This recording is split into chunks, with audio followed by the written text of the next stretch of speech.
We get some perspective from Tom Vanderford on the Suntarine Perkins rise of 2025, the Austin Simmons versus Arch Manning debate, and we talk about the offensive transfer class as it sits right now.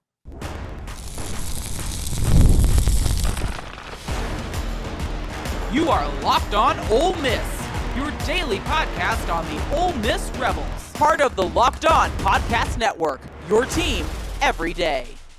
Thanks for making the Locked On Ole Miss Podcast your first listen every day. We're free and available wherever you get your podcast, including YouTube. We are part of the Locked On Podcast Network, your team every single day. Hello, I'm Steven Willis from the Locked On Ole Miss Podcast. He is Tom Vanderford, joining us every week like he always does.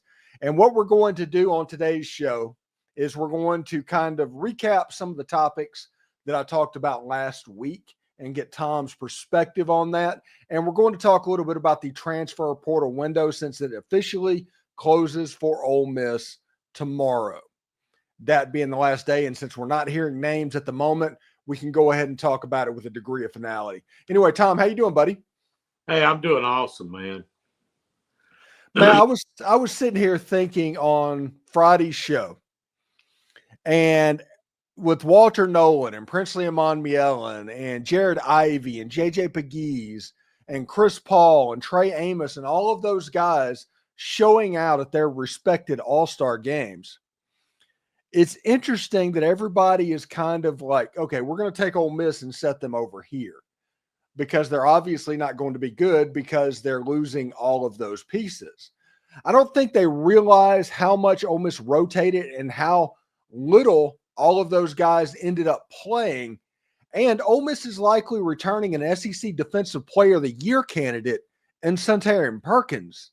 And I think this defense, while it might be a little bit, it's not going to be 12 points a game good like it was, but I still think it's going to be a very good defense, and Pete Golding's going to have them doing what we expect them to do.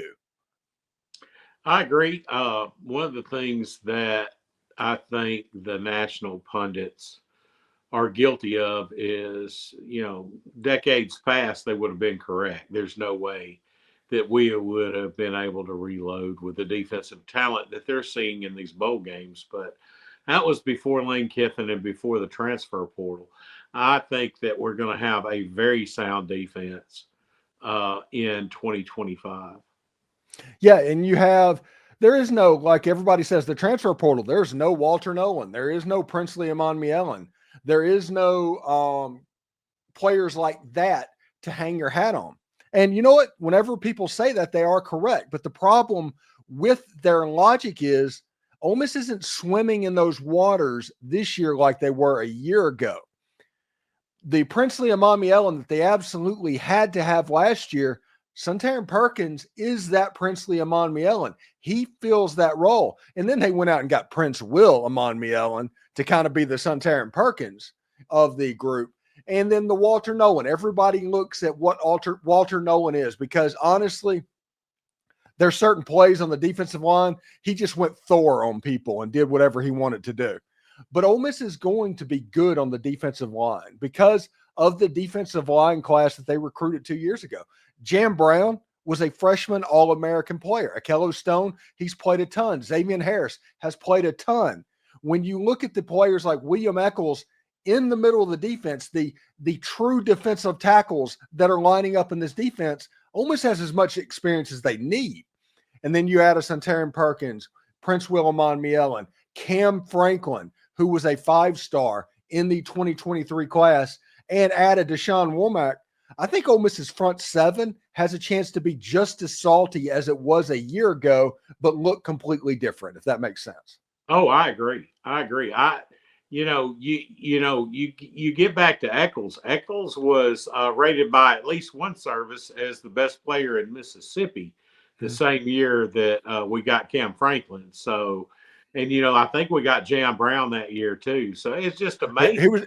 Jam Brown was the year before. He was in the Perkins class. And they've got, we got some decent defensive linemen last year that we redshirted. So it'll be interesting to see. I just don't think people have gotten used to the fact that this isn't your father's Ole Miss.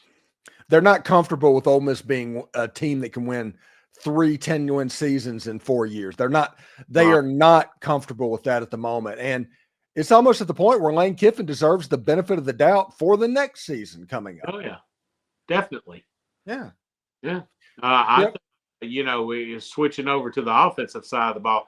Man, I mean, we don't know yet, but I really hope I see the Notre Dame center signing with Ole Miss. That would. Oh, he canceled his visit. Oh, he did? Crap. Yeah. Yeah. It's going to be Bryson Sanders at center. It was just fun. That's what we were expecting 4 days ago. Well, that's true. Yeah. I mean, that is the expectation. And Bryson Sanders is a heck of a guy. I think he interviewed on my show whenever he went through recruiting. Great player. And you're going to have Patrick Kutas and Dalen O'Townsend kind of surrounding him in the tackle situation.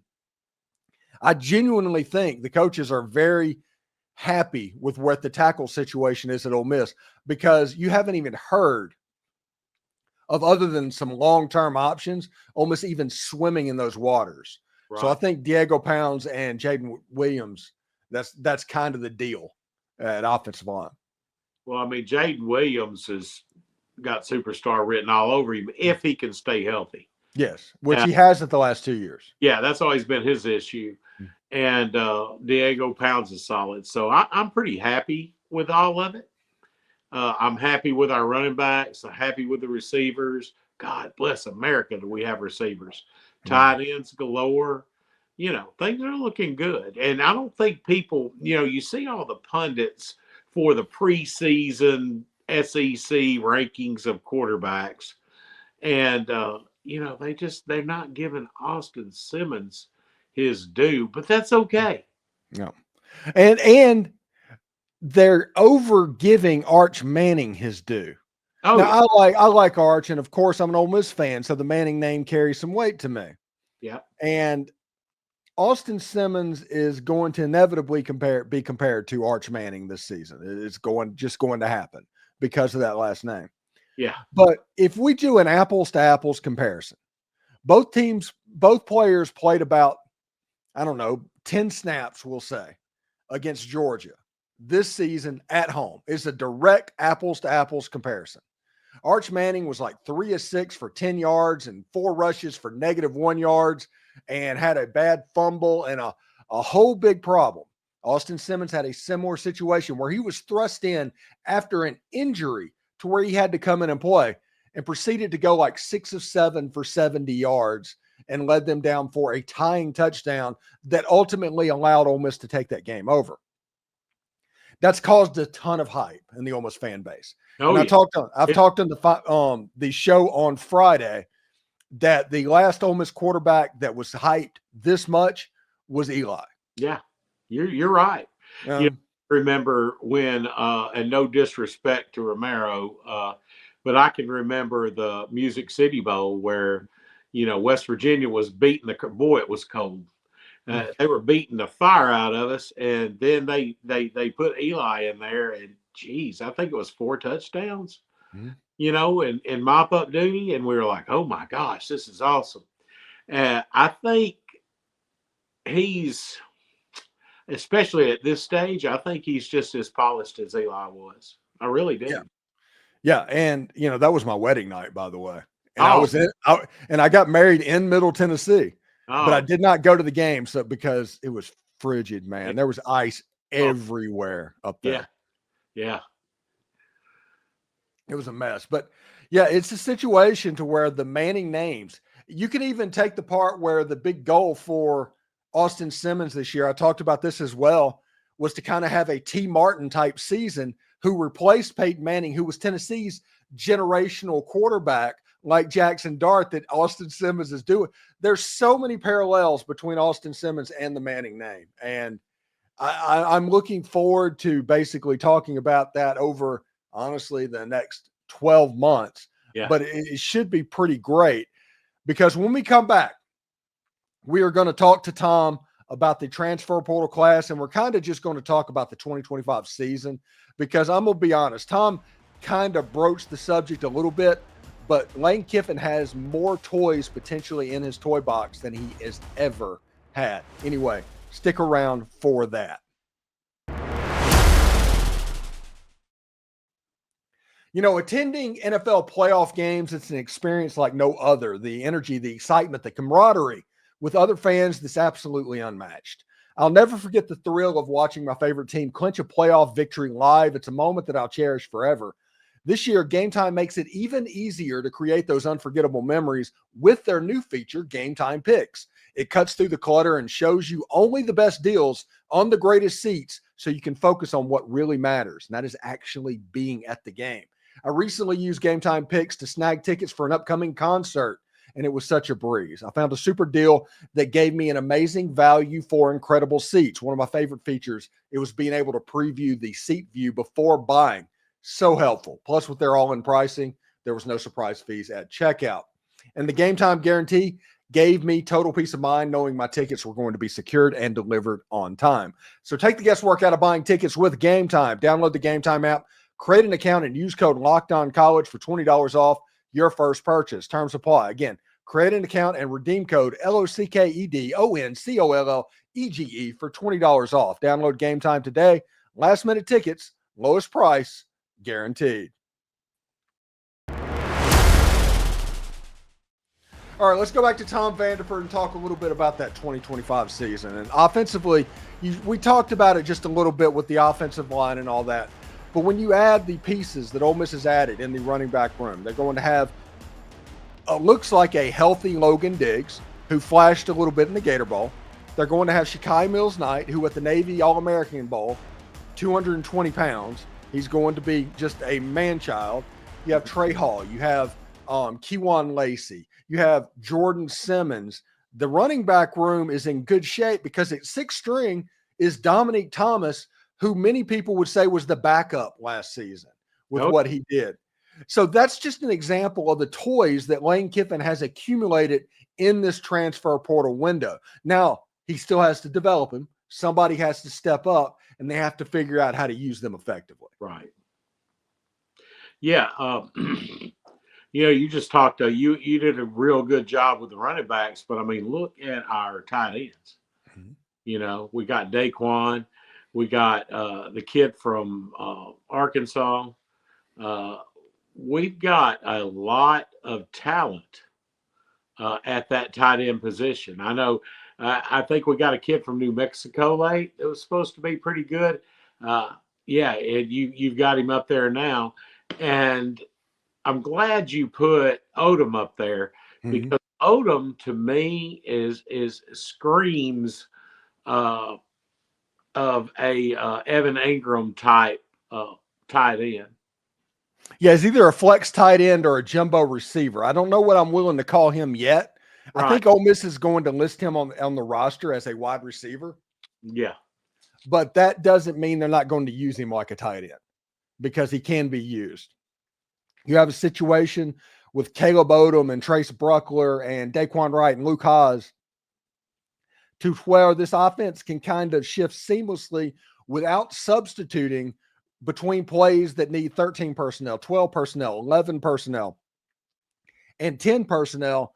And that is going to give them a little bit of flexibility and the ability to shift in and out of formations. I talked with Brandon Olson of Locked On Gators, and one thing that I think that Ole Miss and other teams could look at doing, especially tempo teams, is they want to get the play clock under 15 seconds to where the helmet communication gets cut off.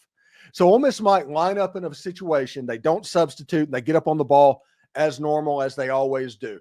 The quarterback looks over to the sideline, the 15-second mark hits. As soon as 14 hits, they shift from a formation designed with 4 wide receivers to an H-back and a hand in the ground tight end to run the football to make it to where the defense can't really match up with what is going on. Right. And, that's the thing I like about our head coach. He's an innovator. And, I gave Weiss a lot of grief this year, but he's a very intelligent guy. So hopefully they'll work together and things will be a little bit better this year than they were offensively last year. And they weren't bad last year. We just had trouble running the ball in the SEC. I think they had trouble running the ball because of the simplicity of it, the predictability of it. To put it in Phil Longo terms, Yeah. I think the Ole Miss playbook wasn't very thick last year. And the thing that got cut was the running plays, the number of them for speed's sake, because they wanted Jackson Dart to be able to throw the ball because your weapons were on the outside and the offense is going to be designed to the outside players. If you look at the wide receivers they brought in, Deshaun Stribling, even though he played in an offense that was basically quarterback deficient, had nearly 900 yards receiving for Oklahoma State last year. Trey Wallace up at Penn State, even though for some reason they are going to hype up Drew Aller. For some reason, they are going to stick on doing it, but they're going to make it to where it is just problematic as well. We lost Tom a little bit, so we'll talk about that in just a second. If he comes back, we'll bring him back up. But if you look at the wide receiver position, Trey Wallace, Deshaun Stribling, Deuce Alexander, I think Traylon Ray, of transfer wide receivers that Ole Miss brought in. Then you look at the high school class of players that they brought in with Caleb Cunningham, who is a super player that got his ranking dropped, by the way, in the last ranking by recruiting service because he didn't do all-star games. Same thing happened to Cam Franklin a year ago. They take it out on players that do not show up at those events. So when you look at that with them and Winston Watkins, who shot up a little bit, was a dude in the Polynesian Bowl with 2 touchdowns, was a starter and a punt returner in the Navy All-American game. Winston Watkins did everything you could expect. And then Dylan Alfred and then Samari Reed, those are going to be big players as well. You could see what I'm talking about, the number of toys in the Lane Kiffin toy box right now for Ole Miss. We'll see exactly how that goes. But the transfer portal is the reason I talk about what's going on. No, there's no Walter Nolan or Princely Amon Mielen. But Ole Miss did better top to bottom this year than I can remember at Ole Miss. Just something to pay attention to as well. I do want to thank Tom Vanderford for coming on the show today. It was awesome as always. I hope everybody is having a great weekend, and we will talk to you tomorrow.